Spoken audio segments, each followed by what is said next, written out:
Hello my dear lovely students, welcome back to my channel Shubham lecturer. Student, आज का ये video class 12 chemistry का एक महा मैराथन क्लास है। तो जितने भी हमारे स्टूडेंट इस बार 12th में हैं और जिनको देना है 2024 बोर्ड एग्जाम, वो इस वीडियो को शुरू से लेकर लास्ट तक देखेंगे, क्योंकि आज की इस वीडियो में मैं आपको क्लास 12 केमिस्ट्री के चैप्टर 1 से चैप्टर 10 तक यानी कि पूरे केमिस्ट्री के 55 ऐसे बहुविकल्पीय प्रश्नों को बताऊंगा विथ आंसर, जो आपके बोर्ड एग्जाम में हमेशा आते हैं। यानी कि इन्हीं 55 क्वेश्चन में से क्वेश्चन आपके एग्जाम में हर साल आते हैं। ठीक है, तो आप लोग में से बहुत सारे स्टूडेंट कमेंट कर रहे थे कि सर केमिस्ट्री की तैयारी मेरी बहुत अच्छे से नहीं हो रही है। तो देखिए, मैं आपको महा मैराथन क्लासेज क्यों देता हूं, यानी कि आधे घंटे 1 घंटे की क्लास मैं आपको इसलिए देता हूं ताकि आप केमिस्ट्री की तैयारी बहुत अच्छे से कर सकें और इस बार 95% प्लस स्कोर कर सकें। ठीक है, सब आपके ऊपर है। अगर आप लोग चाहें तो जितना समय आपके पास बचा है उसी में बहुत अच्छे से तैयारी कर सकते हैं। अभी मैंने कल एक वीडियो आपको प्रोवाइड कराया जिसमें मैंने आपको पूरे केमिस्ट्री के जो महत्वपूर्ण प्रश्न है उसको एक ही वीडियो में बताया था। ठीक है, तो सब आपके ऊपर है कि आप कैसे क्या करना चाहते हैं। ठीक, बहुत सारे स्टूडेंट कहते हैं सर केमिस्ट्री में क्या होगा, कैसे तैयारी होगी। ठीक है, तो किसी ने सच ही कहा है कि रख हौसला वो मंजर भी आएगा, प्यासे के पास चलकर समंदर भी आएगा, यूं थक कर न बैठे मंजिल के मुसाफिर, यूं थक कर न बैठे मंजिल के मुसाफिर, मंजिल भी मिलेगी और मिलने का मजा भी आएगा। ठीक है, तो टेंशन मत लीजिए, जितने भी हमारे स्टूडेंट हैं सभी इस बार बहुत अच्छा स्कोर करेंगे। बस आप हमारे साथ बने रहिए, जो भी मैं क्लासेस देता हूं सबको आपको ज्वाइन करना है। ठीक है, तो चलिए स्टार्ट करते हैं आज की इस क्लास को। बहुत इंपॉर्टेंट क्लास है, कॉपी पेन लेकर बैठिएगा, जो भी क्वेश्चन मैं बता रहा हूं सबको नोट कीजिएगा। आज बहुविकल्पीय है, कल लघु उत्तरीय होगा, विस्तृत उत्तरीय होगा और महामैराथन क्लास आपको मिलता रहेगा। ठीक है, सबसे पहले ये जानिए चैप्टर कौन कौन से चैप्टर हैं जिनके ऑब्जेक्टिव क्वेश्चन हम पढ़ेंगे। सबसे पहला विलयन चैप्टर, सेकंड वैद्युत रसायन यानी कि जितने भी चैप्टर हैं, थर्ड है रासायनिक बलगत की, 4 है डी एवं एफ ब्लॉक के तत्व, 5 है उपसह संयोजन यौगिक, फिर है हाइलोएल्केन तथा हाइलोएरिन, फिर है अल्कोहल फिनॉल एवं ईथर, फिर है एल्डिहाइड कीटोन एवं कार्बोक्सिलिक अम्ल, 9 नंबर है एमीन और 10 नंबर है जैव अणु। ये जितने भी 10 चैप्टर हैं सबके ऑब्जेक्टिव क्वेश्चंस को हम पढ़ेंगे चैप्टर वाइज। पहले हम फर्स्ट चैप्टर, फिर सेकंड, फिर थर्ड, ऐसे ऐसे सारे चैप्टर्स के पढ़ेंगे। ठीक है, तो चलिए स्टार्ट करते हैं। सबसे पहले हम देखेंगे फर्स्ट क्वेश्चन, क्योंकि भैया फर्स्ट वाला क्वेश्चन पहले रहता है तो फर्स्ट हम पहले ही देखेंगे। ठीक है, देखिए फर्स्ट चैप्टर का नाम है विलयन। अब विलयन चैप्टर के क्वेश्चन को सबसे पहले हम देखेंगे। तो विलयन में फर्स्ट चैप्टर जो हमारा है, फर्स्ट क्वेश्चन जो है ये बहुत बार आया है। आप अगर प्रीवियस ईयर पेपर उठाकर देखेंगे तो ये क्वेश्चन आपको हर बार देखने को मिलेंगे। देखिए, शुद्ध जल की मोलरता होती है, यानी कि जो प्योर वाटर होता है उसकी मोलैरिटी कितनी होती है, शुद्ध जल की मोलरता कितनी होती है। आपके पास 4 ऑप्शंस होंगे, जो सही ऑप्शन होगा उसको चूज करके लिखना होगा। मैंने पहले भी बताया है कि कौन कौन सा चैप्टर है जिससे ऑब्जेक्टिव क्वेश्चन ज्यादा आते हैं। अभी आप वीडियो देखेंगे शुरू से लास्ट तक तो आपका क्लियर हो जाएगा। ठीक है, फर्स्ट है 55.56, देखिए सेकेंड ऑप्शन है 5.556, थर्ड है 0.18 और फोर्थ ऑप्शन है 0.018। तो देखिए शुद्ध जल की जो मोलरता होती है वो 55.56 होती है, ये ध्यान रखिएगा। और ये क्वेश्चन बहुत ज्यादा इंपॉर्टेंट है, आपके एग्जाम में कई बार आ चुका है। वैसे जितने क्वेश्चन मैं बताऊंगा सारे के सारे इंपॉर्टेंट हैं, बट जो ज्यादा इंपॉर्टेंट है उसको मैं बीच बीच में आपको बताता रहूंगा। जिसको जिसको आंसर पता होगा मेरे साथ कमेंट करते हुए चलिएगा, लापरवाही बिल्कुल नहीं करना है। अब तक जो समय बीत गया वो बीत गया, अगर आप सो रहे हो भैया तो अभी भी जाग जाओ, समय है। दूसरा देखिए, निम्नलिखित में से कौन सा अणुसंख्य गुणधर्म है, इन चारों में से कौन सा एक अणुसंख्य गुणधर्म है। फर्स्ट है श्यानता, सेकंड है परासरण दाब, थर्ड है प्रकाशिक घूर्णन और फोर्थ है पृष्ठ तनाव। तो भैया जो परासरण दाब है ये एक अणुसंख्य गुणधर्म है। आप लोग पढ़े होंगे सेकंड चैप्टर में विलयन के अणुसंख्य गुणधर्म में परासरण दाब, बाकी ये तीनों अणुसंख्य गुणधर्म नहीं है। ठीक है, नेक्स्ट क्वेश्चन थर्ड नंबर देखिए, किस सूत्र द्वारा मोलल उन्नयन स्थिरांक Kb की गणना की जा सकती है। बहुत इंपॉर्टेंट क्वेश्चन है ये, आपके अतिलघुत्तरीय प्रश्नों में भी आ सकता है और इससे रिलेटेड न्यूमेरिकल तो आता ही आता है। ठीक है, देखिए क्या है, किस सूत्र के द्वारा हम मोलल उन्नयन स्थिरांक Kb की गणना कर सकते हैं। फर्स्ट ऑप्शन है m into TB into capital W upon 1000 into small w, second है 1000 into delta TB into small W upon capital W, third है 1000 into small W upon M into delta TB into capital W, fourth है इनमें से कोई नहीं। तो पहले ये जानिए कि भैया यहाँ पे एम क्या है, टीबी क्या है, डब्ल्यू क्या है और ये डब्ल्यू क्या है। देखिए एम है विलेय का अणुभार, टीबी है मोलल उन्नयन स्थिरांक, ठीक है, सॉरी ये है क्वथनांक में उन्नयन, ठीक है, मोलल उन्नयन स्थिरांक तो केबी है, और कैपिटल डब्ल्यू है विलायक का भार, स्मॉल डब्ल्यू है विलेय का भार, ठीक, और यही ऑप्शन सही भी होगा। यानी कि केबी इक्वल टू हमारा होता है M into TB into capital W upon 1000 into small W, ये होता है मोलल उन्नयन स्थिरांक का फॉर्मूला, ठीक, समझ में आ गया। फोर्थ क्वेश्चन देखते हैं, निम्न में न्यूनतम हिमांक वाला विलयन है, इन चारों में से किसका हिमांक न्यूनतम है, कौन सा विलयन है जिसका हिमांक न्यूनतम है। फर्स्ट है पोटेशियम सल्फेट, सेकंड है सोडियम क्लोराइड, थर्ड है ग्लूकोज, फोर्थ है यूरिया। तो भैया इसमें से जो आपका पोटेशियम सल्फेट है K2SO4 इसको कहेंगे, K2SO4 इसका फॉर्मूला होता है, इसका जो हिमांक है वो न्यूनतम है, बाकी सारे जो विलयन दिए गए हैं इनका हिमांक जो है इससे ज्यादा है, ठीक है, तो सबसे कम हिमांक हमारा पोटेशियम सल्फेट का होगा, ठीक है। नेक्स्ट क्वेश्चन देखते हैं, इसको मैं हटाऊंगा और नेक्स्ट क्वेश्चन पर हम आएंगे। 5 नंबर देखिए, निम्नलिखित में से किसमें विलयन का अणुसंख्य गुणधर्म नहीं है, मतलब इसमें से कौन सा विलयन का अणुसंख्य गुणधर्म नहीं है। अभी क्वेश्चन आया था कि इनमें से कौन सा विलयन का अणुसंख्य गुणधर्म है, तो परासरण दाब था उसमें मैंने टिक कर दिया। अब इसमें से कौन सा अणुसंख्य गुण नहीं है, फर्स्ट है वाष्प दाब अवनमन, सेकंड है हिमांक अवनमन, थर्ड है पृष्ठ तनाव, फोर्थ है परासरण दाब। तो भैया पृष्ठ तनाव जो है ये अणुसंख्य गुण नहीं है, बाकी तीनों हैं। आप विलयन चैप्टर में वाष्प दाब अवनमन भी पढ़ते हैं, हिमांक अवनमन भी पढ़ते हैं, परासरण दाब भी पढ़ते हैं, बट पृष्ठ तनाव आप नहीं पढ़ते। तो ये 5 क्वेश्चन जो थे हमारे फर्स्ट चैप्टर से बहुत ज्यादा इंपॉर्टेंट थे। अब हम देखेंगे अपने सेकंड चैप्टर से क्वेश्चन आए, फिर देखिए हम चैप्टर वाइज क्वेश्चन को पढ़ेंगे, सारे क्वेश्चन इंपॉर्टेंट है, ध्यान से समझिएगा। आधे से 1 घंटा, आधा घंटा 45 मिनट अगर आप टाइम दे देते हैं तो आपका ये पूरा क्वेश्चन क्लियर हो जाएगा, फिर किसी भी ऑब्जेक्टिव क्वेश्चन के देखने की जरूरत नहीं पड़ेगी, ना ही आपको इधर उधर भटकना है, ठीक है। नेक्स्ट क्वेश्चन देखिए 6 नंबर, किसी भी इलेक्ट्रोड का इलेक्ट्रोड विभव निर्भर करता है, यानी कि किसी भी इलेक्ट्रोड का जो इलेक्ट्रोड विभव होता है वो किस पर निर्भर करता है, ठीक है। फर्स्ट ऑप्शन है धातु की प्रकृति पर, सेकंड है विलयन के ताप पर, थर्ड है विलयन की मोलरता पर, फोर्थ है इनमें से सभी पर। तो भैया देखिए इसका राइट आंसर होगा ऑप्शन नंबर 4, इनमें से सभी पर। मतलब इलेक्ट्रोड का जो इलेक्ट्रोड विभव है वो धातु की प्रकृति पर भी निर्भर करता है, विलयन के ताप पर भी निर्भर करता है, विलयन की मोलरता पर भी निर्भर करता है, यानी कि इनमें से सभी, ऑल ऑफ दीज, ठीक है। 7 नंबर देखिए, ये भी इंपॉर्टेंट क्वेश्चन है, देखिए ए, बी और सी तत्वों का मानक अपचयन विभव क्रमशः प्लस 0.68 वोल्ट, माइनस 0.50 वोल्ट और माइनस 2.5 वोल्ट है, उनकी अपचयन शक्ति का क्रम क्या होगा। मतलब आपको ए, बी, सी 3 तत्व दिए गए हैं, इनका मानक अपचयन विभव क्रमशः प्लस 0.68, माइनस 0.50 वोल्ट और माइनस 2.5 है, उनकी अपचयन क्षमता कितनी होगी। तो देखिए यहाँ पे ध्यान दीजिएगा, जिसका अपचयन विभव जितना कम होगा उसकी अपचयन क्षमता उतनी ज्यादा होगी।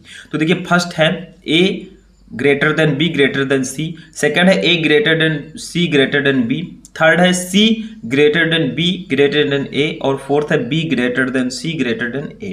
तो इसका राइट आंसर होगा option number 3, C greater than B greater than A, ठीक है। तो ये आपका राइट आंसर होगा, मतलब सबसे ज्यादा अपचयन क्षमता हमारे सी वाली की होगी, क्योंकि ये जो है भैया देखिए ध्यान दीजिएगा,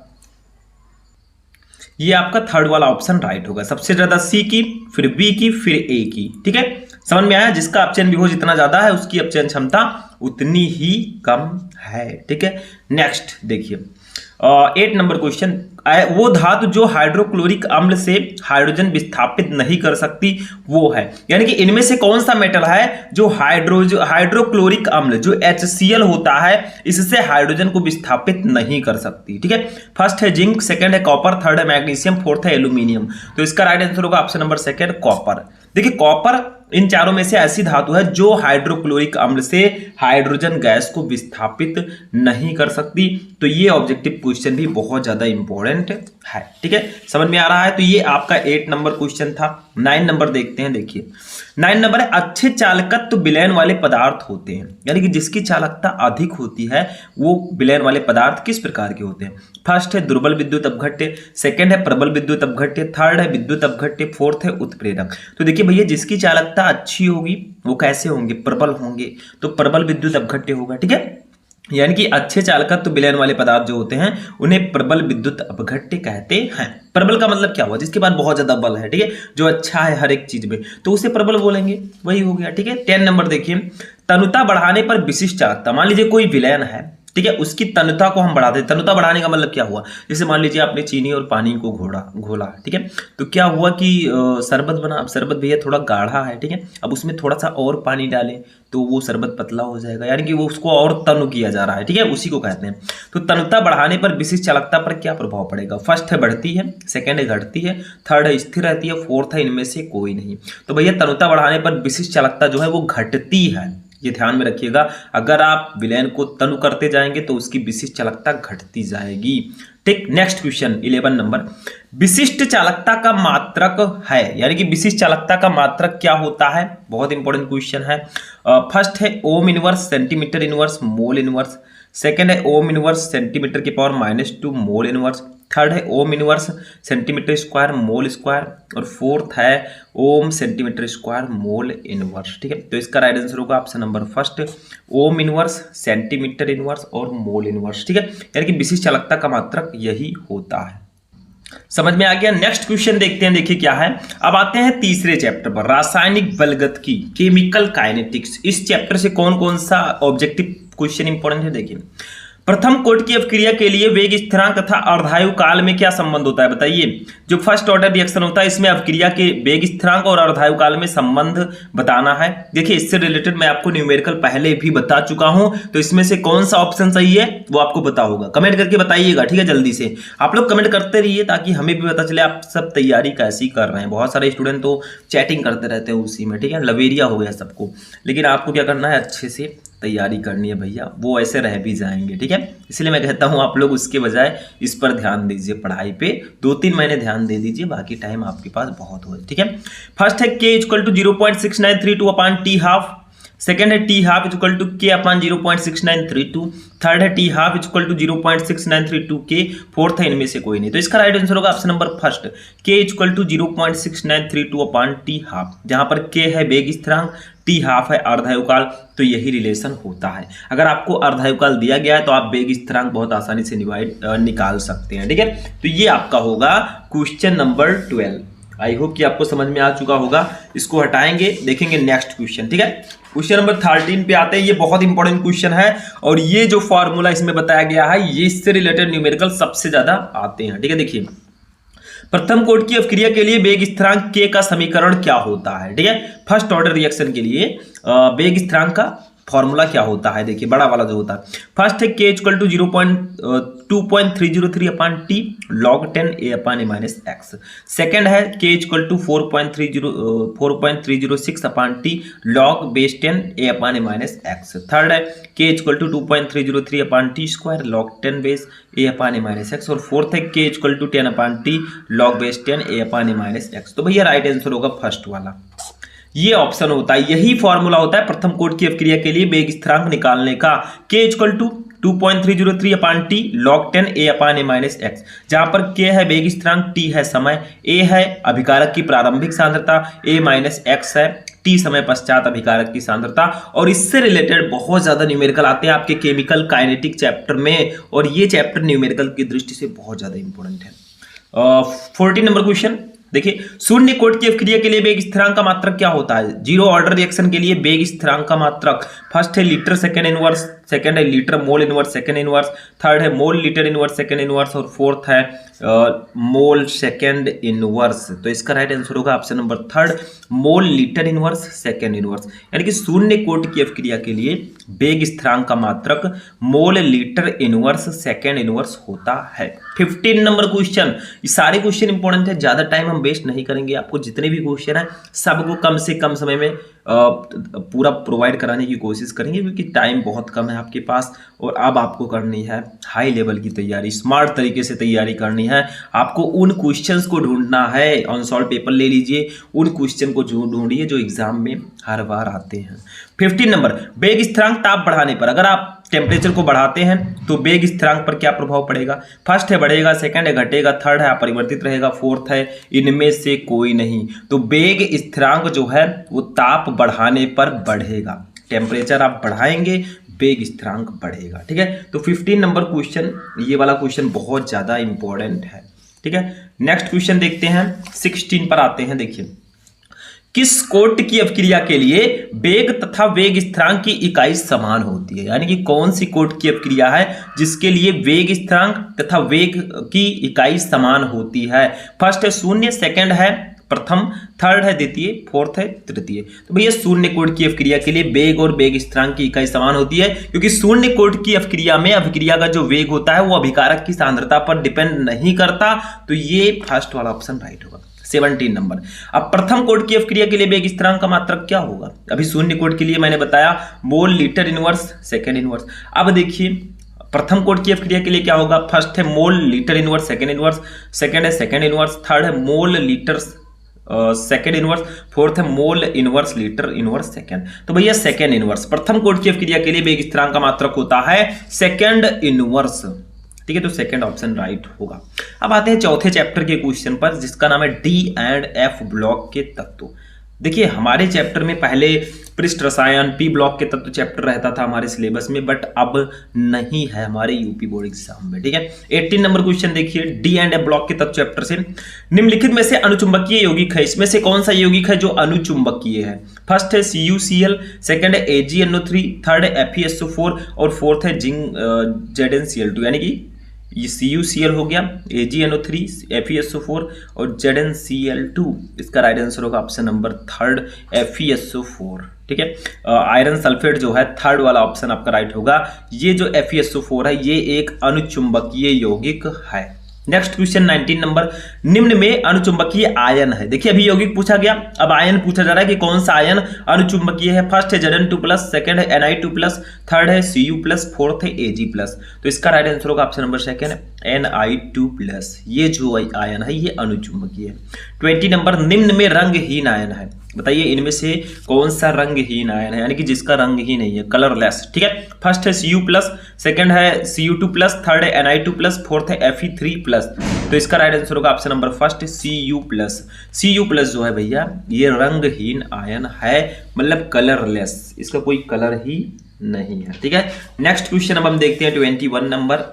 अभी हमने आधे क्वेश्चन भी नहीं देखे हैं। ठीक है, बहुत सारे स्टूडेंट सोच रहे होंगे सर बहुत लॉन्ग वीडियो, भैया जितना लॉन्ग है उतना ज़्यादा इंपॉर्टेंट भी है। ठीक है, अगर ध्यान से समझोगे, क्योंकि कोई काम आसान नहीं होता। अगर आपको टॉपर बनना है या बहुत अच्छा नंबर लाना है तो उसके लिए मेहनत करना पड़ेगा, और अगर आपको सारे क्वेश्चन एक ही वीडियो में क्लियर करने हैं तो भैया टाइम तो देना ही पड़ेगा। ठीक है, 21, निम्न तत्वों में लैंथेनाइड तत्व है। इन चारों तत्वों में कौन सा एलिमेंट है जो लैंथेनाइड एलिमेंट है? ठीक है, फर्स्ट है Ra, सेकंड है Ce, थर्ड है Ac और फोर्थ है Zr।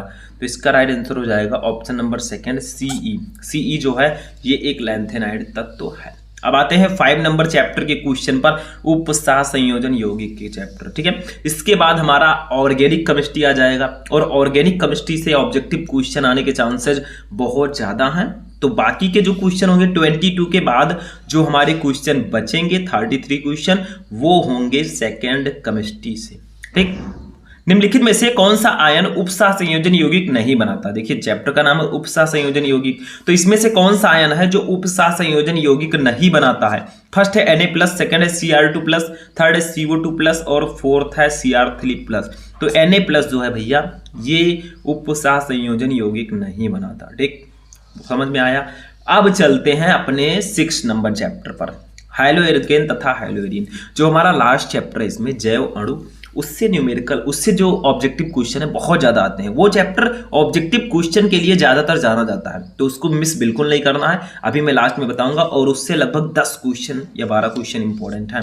23 देखिए, हाइलोफॉर्म किसके ट्राई हाइलोजन व्युत्पन्न है? हाइलोफॉर्म जो होते हैं ये किसके ट्राई हाइड्रोजन भी उत्पन्न होते हैं? फर्स्ट है मीथेन, सेकंड है एथेन, थर्ड है प्रोपेन, फोर्थ है बेंजीन। तो भैया ये मीथेन के होते हैं। हाइलोफॉर्म का मतलब क्या होता है? देखिए क्लोरोफॉर्म जानते हैं CHCl3, ठीक। तो बताइए हाइलोफॉर्म है तो किसके ट्राई हाइड्रोजन भी उत्पन्न है? देखिए ये Cl है हाइड्रोजन, ठीक। हाइड्रोजन में क्या क्या आता है? फ्लोरीन, क्लोरीन, ब्रोमीन, आयोडीन आता है कि नहीं? फ्लोरीन, क्लोरीन, ब्रोमीन, आयोडीन, ये सब हाइड्रोजन होते हैं। तो देखिए ट्राई हाइड्रोजन पूछा जा रहा है, हाइड्रोजन हाइलोफॉर्म किसके ट्राई हाइड्रोजन भी उत्पन्न है? तो देखिए ये हाइलोफॉर्म है, इसका नाम क्लोरोफॉर्म है। हाइलो का मतलब क्लोरोफॉर्म, ठीक है। अब देखिए हाइलो का मतलब हाइड्रोजन, तो यहाँ पे क्लोरीन हाइड्रोजन लगा, इसका ट्राई, ट्राई का मतलब 3 क्लोरीन है, तो ट्राई हाइड्रोजन भी उत्पन्न किसके हैं? एक कार्बन है, ये मेथ होगा, तो ये होगा मेथेन, ठीक है। तो मेथेन सही होगा। इसको हम क्लोरोफॉर्म भी बोलते हैं और इसको ट्राई क्लोरोमेथेन भी बोलते हैं। तो देखिए मेथेन आ गया, ये मेथेन के ट्राई हाइड्रोजन भी उत्पन्न है। 24 निम्नलिखित अभिक्रिया C6H6 प्लस Cl2 यानी कि बेंजीन की अभिक्रिया क्लोरीन के साथ कराई जा रही है सूर्य के प्रकाश की उपस्थिति में, तो गिब्स आउट उत्पाद, तो कौन सा प्रोडक्ट बनेगा? आपको बताना है कि दोनों की रिएक्शन जब होगा तो क्या बनेगा, ठीक है। फर्स्ट है C6H5Cl, सेकंड है ऑर्थो C6H4Cl2, थर्ड है C6H6Cl6 और फोर्थ है पैरा C6H4Cl2। तो इसका राइट आंसर होगा ऑप्शन नंबर थर्ड C6H6Cl6। अगर आप बेंजीन की अभिक्रिया क्लोरीन से कराएंगे सूर्य के प्रकाश की उपस्थिति में तो C6H6Cl6 बनेगा, ठीक है। ये ध्यान रखिएगा, बहुत ज्यादा इंपॉर्टेंट है, ठीक है। चलिए आगे बढ़ते हैं नेक्स्ट क्वेश्चन। अब देखिए नेक्स्ट क्वेश्चन है 25 नंबर, प्रशीतक के रूप में प्रयोग होने वाला यौगिक है, इसमें से कौन सा यौगिक है जिसका प्रयोग हम प्रशीतक के रूप में करते हैं? फर्स्ट है CCl4 कार्बन टेट्राक्लोराइड, सेकंड है CH2F2, थर्ड है CF2Cl2 और फोर्थ है CF4। तो इसका राइट आंसर हो जाएगा ऑप्शन नंबर थर्ड CF2Cl2। ये जो CF2Cl2 है ये प्रशीतक के रूप में प्रयोग होने वाला यौगिक है इन चारों में से। 26 नंबर, क्लोरोफॉर्म प्रकाश की उपस्थिति में वायु द्वारा धीरे धीरे ऑक्सीकृत होकर क्या बनाता है? यानी कि अगर आप क्लोरोफॉर्म को प्रकाश की उपस्थिति में वायु द्वारा धीरे धीरे ऑक्सीकृत करेंगे तो क्या बनेगा? फर्स्ट है फास्जीन, सेकंड है फॉर्मिकम, थर्ड है फॉर्मिल क्लोराइड, फोर्थ है मेथिल क्लोराइड। तो भैया फास्जीन बनाता है और फास्जीन बहुत विषैली गैस है, इसीलिए क्लोरोफॉर्म को हम अंधेरे में या फिर बहुत प्रकाश या वायु से बचा कर रखते हैं, क्योंकि अगर वो प्रकाश की उपस्थिति में वायु द्वारा धीरे धीरे ऑक्सीकृत हुआ तो फास्जीन बनाएगी और फास्जीन बहुत ही विषैली गैस है, ठीक है। तो बनना नहीं चाहिए, आपको रोक लेना है, ठीक है। तो ये बनता है भैया फास्जीन। ऐसे 27 नंबर क्वेश्चन भी इसी से रिलेटेड है। CHCl3 ऑक्सीकरण पर देता है, क्लोरोफॉर्म ऑक्सीकरण पर क्या देता है? तो फास्जीन, अभी मैंने ऊपर बताया वही क्वेश्चन यहाँ पे भी आ गया, बस दूसरी तरह से है, ठीक है। नेक्स्ट क्वेश्चन 28, फास्जीन है। देखिए अभी हमने फास्जीन का जिक्र किया कि फास्जीन बनाता है, फास्जीन का फॉर्मूला क्या होता है? देखिए फास्जीन है, फर्स्ट है PH3, ये फास्फीन है, फास्जीन नहीं है। सेकंड है POCl3, थर्ड है CH2, फोर्थ है COCl2।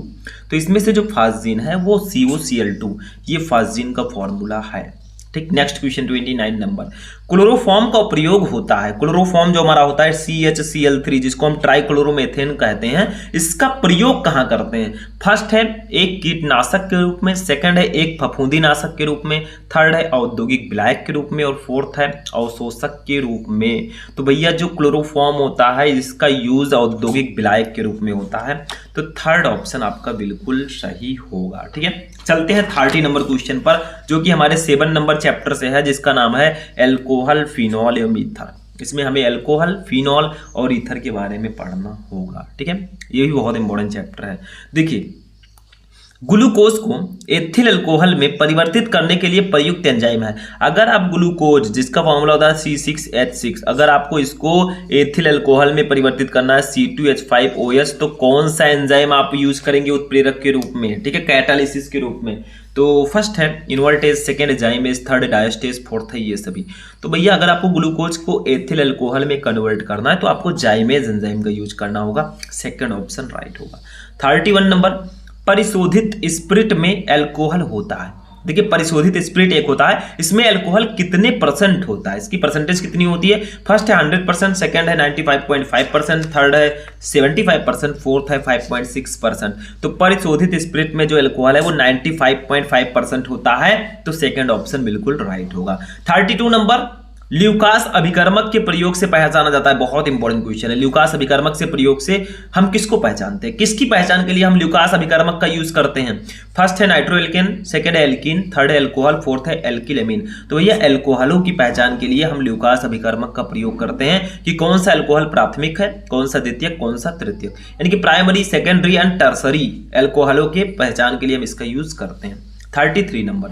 अब ल्यूकास अभिकर्मक, अभी मैंने बताया कि इससे अल्कोहल को पहचाना जाता है, लेकिन ल्यूकास अभिकर्मक है क्या? ल्यूकास अभिकर्मक है, फर्स्ट है सांद्र HCl प्लस निर्जल ZnCl2, सेकंड है PDBaSO4, थर्ड है तनु HCl और निर्जल ZnCl2 और फोर्थ है उपरोक्त में से कोई नहीं। तो देखिए फर्स्ट ऑप्शन सही होगा, सांद्र हाइड्रोक्लोरिक अम्ल और प्लस निर्जल ZnCl2 के मिश्रण को ही हम ल्यूकास अभिकर्मक कहते हैं, ल्यूकास रिएजेंट। ठीक है, और बहुत सारे स्टूडेंट क्या करते हैं, वो थोड़ा सा अगर पढ़े थे फिर भूल गए होंगे तो वो थर्ड पे भी लगा सकते हैं, क्योंकि इसमें तनु HCl प्लस निर्जल ZnCl2 है, दोनों में डिफरेंस है। सांद्र का मतलब सांद्र होगा, तनु का मतलब हल्का पतला यानी कि तनु होगा। ठीक है, तो फर्स्ट वाला सही होगा सांद्र। अब कैसे इसको याद करोगे बताओ, आइडिया बताऊं मैं। देखिए ल्यूकास के लास्ट में सा है और सांद्र की स्टार्टिंग में सा है, तो आप पहचान जाएंगे सांद्र HCl प्लस निर्जल ZnCl2। कैसा लगा ट्रिक कमेंट करके बताइएगा। ठीक है, ये ट्रिक है, अगर तनु और सांद्र में आपको कंफ्यूजन हो रहा है तो ऐसे आप पहचान सकते हैं। नेक्स्ट क्वेश्चन अब हम देखेंगे भैया 34 नंबर क्या है हमारा। देखिए फिनॉल का 0.20% विलयन निम्न में से किस रूप में कार्य करेगा? यानी कि फिनॉल का अगर हम 0.20% विलयन लें तो वो किसके रूप में कार्य करेगा? फर्स्ट है एंटीसेप्टिक, सेकंड है प्रतिऑक्सीकारक, थर्ड है ज्वरनाशक, फोर्थ है एंटीबायोटिक। तो भैया फिनॉल का 0.2% विलयन जो है वो किसके रूप में कार्य करता है? वो एंटीसेप्टिक के रूप में कार्य करता है, तो फर्स्ट वाला ऑप्शन राइट होगा। अब आते हैं चैप्टर नंबर 8 पर। देखिए 8 चैप्टर यहाँ से स्टार्ट होता है, जिसका नाम है एल्डिहाइड कीटोन एवं कार्बोक्सिलिक अम्ल, नाम लिख लीजिएगा। ठीक है, देखिए क्या है, निम्न में से कौन सा यौगिक काइनेजारो अपक्रिया नहीं देता? इसमें से कौन सा कंपाउंड है जो काइनेजारो अपक्रिया नहीं देगा? फर्स्ट है HCHO, सेकंड है CH3CH2CHO, थर्ड है CH3Cl3CHO और फोर्थ है CH3 का होल थ्राइस CHO। तो इसका CHO सेकंड ऑप्शन सही होगा, CH3CH2CHO। यानी कि ये क्या होगा बताइए, इसका नाम क्या होगा? कितने कार्बन है? देखिए 1 2 3 आपके पास कार्बन है, तो प्रोपेनल इसको बोलेंगे। ठीक है, 1 2 3 प्रोपेनल। देख नेक्स्ट देखिए 36 नंबर, फॉर्मेलिन जलीय विलयन है। फॉर्मेलिन किसका जलीय विलयन है? फर्स्ट है फॉर्मेल्डिहाइड का, सेकंड है फॉर्मिक अम्ल का, थर्ड है फ्लोरोसिन का, फोर्थ है एसिटल्डिहाइड का। तो ये है फॉर्मेल्डिहाइड का जलीय विलयन। फॉर्मेल्डिहाइड के जलीय विलयन को हम फॉर्मेलिन बोलते हैं। नेक्स्ट क्वेश्चन 37 देखिए, निम्न में से कौन फेहलिंग विलयन का अपचयन नहीं कर सकता? इसमें से कौन सा कंपाउंड है जो फेहलिंग विलयन का अपचयन नहीं कर सकता है? ठीक है, फर्स्ट है फॉर्मिक एसिड, सेकंड है एसिटिक एसिड, थर्ड है फॉर्मेल्डिहाइड और फोर्थ है एसिटल्डिहाइड। ठीक है, तो इसका राइट आंसर हो जाएगा ऑप्शन नंबर सेकंड, एसिटिक अम्ल। जो एसिटिक अम्ल है ये जो है ये फेलिंग विलयन को अपचयित नहीं कर सकता है, और ये क्वेश्चन बहुत ज़्यादा इंपॉर्टेंट भी है। ठीक है, नेक्स्ट क्वेश्चन 38 नंबर देखिए। ये जितने भी क्वेश्चन मैं बता रहा हूँ सारे इंपॉर्टेंट हैं। 27 यानी कि लगभग आधे घंटे का ये क्लास हो चुका है और अभी भी हमारे कुछ क्वेश्चन शेष हैं, 17 क्वेश्चन। ठीक है, तो ध्यान से समझिएगा। ठीक, नेक्स्ट क्वेश्चन, काइनेजारो अपक्रिया प्रदर्शित करता है। काइनेजारो अपक्रिया इसमें से कौन प्रदर्शित करेगा? कौन सा यौगिक? फर्स्ट है बेंजोइक अम्ल, सेकंड है टालवीन, थर्ड है बेंजल्डिहाइड, फोर्थ है फॉर्मिक अम्ल। ठीक है, तो जो हमारा बेंजल्डिहाइड है ये काइनेजारो अपक्रिया प्रदर्शित करता है। 39, जल अपघटन पर बेंजेमाइड बनाता है। अगर आप बेंजेमाइड का जल अपघटन कराएंगे तो क्या बनेगा? फर्स्ट है बेंजल्डिहाइड, सेकंड है बेंजोइक अम्ल, थर्ड है एथिल बेंजोएट और फोर्थ है एथेनॉल अम्ल।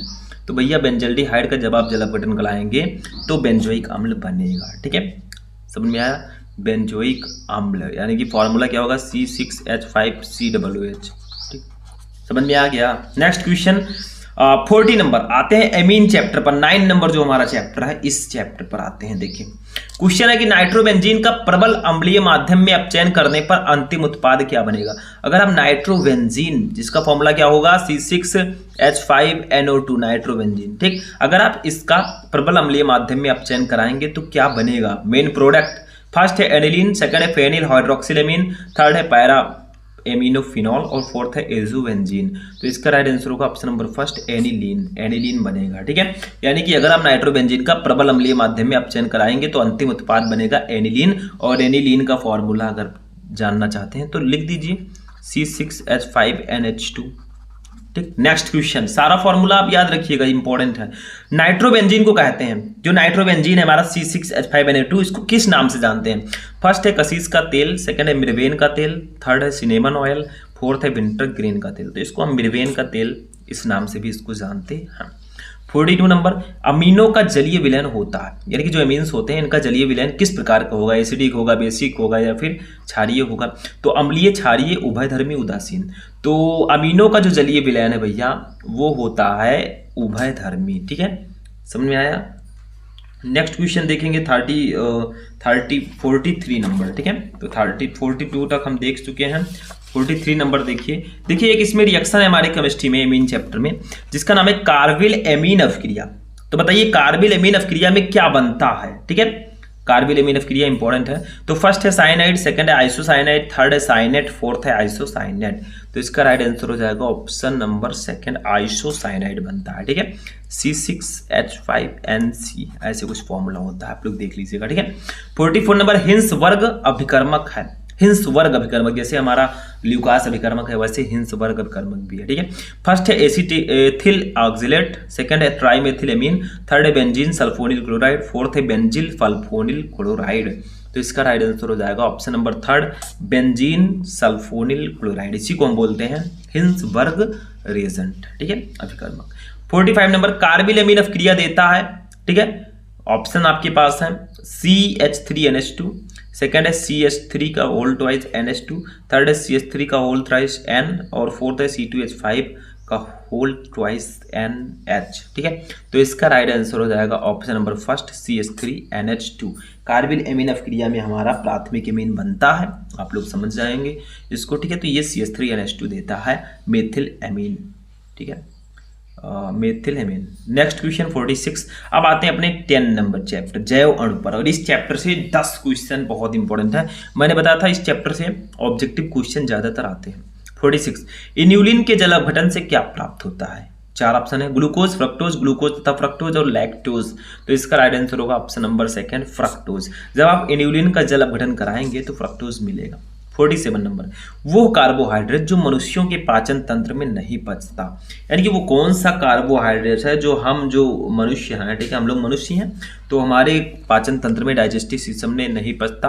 फर्स्ट है स्टार्च, सेकंड है सेलुलोज, थर्ड है ग्लाइकोजन, फोर्थ है ग्लूकोज। तो भैया सेलुलोज जो है ये हमारा जो डाइजेस्टिव सिस्टम है इसको नहीं पचा पाता। जैसे देखिए जो गाय भैंस होती हैं, ठीक है, वो लोग घास और बाकी चीज़ें खाकर उसको पचा देती हैं, लेकिन हम लोग उसको पचा नहीं सकते। ठीक है, तो ये आपका होगा सेकंड ऑप्शन, सेलुलोज जो है हमारे पाचन तंत्र में नहीं पचता है। नेक्स्ट क्वेश्चन 48, सबसे मीठी शर्करा है, सबसे मीठी शुगर कौन सी है? इन चारों में से मैं पूछ रहा हूं। ठीक है, 4 ऑप्शन है, फर्स्ट है ग्लूकोज, सेकंड है माल्टोज, थर्ड है फ्रक्टोज, फोर्थ है सुक्रोज। तो सुक्रोज जो है ये सबसे मीठी शर्करा होती है, चीनी। ठीक, 49, दूध में पाई जाने वाली शर्करा जो हम लोग दूध का सेवन करते हैं भैया, इसमें कौन से शुगर पाया जाता है? फर्स्ट है माल्टोज, सेकंड है फ्रक्टोज, थर्ड है लैक्टोज, फोर्थ है सेलुलोज। तो भैया लैक्टोज पाया जाता है। ठीक है, दूध में जो पाई जाने वाली शर्करा है वो लैक्टोज है। ठीक, 49 का थर्ड ऑप्शन सही होगा। नेक्स्ट क्वेश्चन 50, कैल्सीफेरॉल कहलाता है किस विटामिन का रासायनिक नाम कैल्सीफेरॉल है? बताइए, हाई स्कूल से ही पढ़ रहे हैं आप लोग। फर्स्ट है विटामिन ए, सेकंड है विटामिन बी, थर्ड है विटामिन सी, फोर्थ है विटामिन डी। तो विटामिन डी का रासायनिक नाम, केमिकल नेम कैल्सीफेरॉल होता है। अब 51 नंबर देखिए, एस्कॉर्बिल अम्ल है, ये बहुत इंपॉर्टेंट है, एस्कॉर्बिक शायद होगा। ठीक है, एस्कॉर्बिक कर दीजिएगा, एस्कॉर्बिक अम्ल है। फर्स्ट है प्रोटीन, सेकंड है एंजाइम, थर्ड है हार्मोन, फोर्थ है विटामिन। तो देखिए एस्कॉर्बिक अम्ल जो है ये विटामिन सी का रासायनिक नाम है। ठीक है, ये एक विटामिन है, तो ये आपका विटामिन है क्योंकि ये विटामिन सी का रासायनिक नाम है। ठीक है, 52 नंबर देखिए, डीएनए में कौन सा क्षारक नहीं होता? मैंने आपको बताया था डीएनए में एडेनिन, गुआनिन, थाइमिन, साइटोसिन होता है, और जो आपका आरएनए होता है उसमें एडेनिन, गुआनिन, साइटोसिन और यूरेसिल होता है। ठीक है, थाइमिन उसमें नहीं पाया जाता।